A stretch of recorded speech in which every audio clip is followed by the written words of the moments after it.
આપણી પાસે sandal boot ચપ્પલ બધું છે દીકરા, ખાલી એકવાર ચેક કરજે 7 મહિનાના ઘસાઈ ગયેલા ચપલા પહેરે એ મમ્મી છે, અને ઘસાઈ ગયેલો શર્ટ જેને કોલરથી પહેરો છે ને એ બાપ છે. તમને ફરક પડે કે ના પડે, એમને ફરક પડે છે.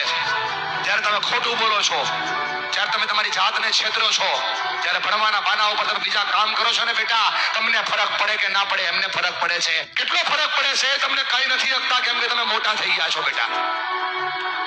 પણ તમે જ્યારે કઈ ડિમાન્ડ કરો છો ને, પપ્પા જોઈએ છીએ, એની પાસે હોય નહીં તો એ દાંત કાઢીને જવાબ દે છે. તમે તો ખાલી માગી લ્યો છો કે ભાઈ પપ્પા જોઈએ છીએ, ત્યારે ખંભા ઉપર હાથ મૂકીને પૂછજો તો ખરા કે પપ્પા હું તો ખાલી માગી લઉં છું, તમે લાવો છો ક્યાંથી? એને બહુ ફરક પડે છે ભાઈ. ફરી કઈ નથી શકતા, તું જુવાન થઈ ગયો ને એટલા માટે. અને જો મારા પર ભરોસો ન હોય, ખાલી આંખોમાં ચેક કરે કેટલો ફરક પડે છે. આ બાપની આંખમાં જે આંસુ પડે છે ને, એને એટલો ફરક પડે છે. એટલા માટે ભણો કે તમે તમારા માતા પિતાના સપનાને પૂરા કરી શકો.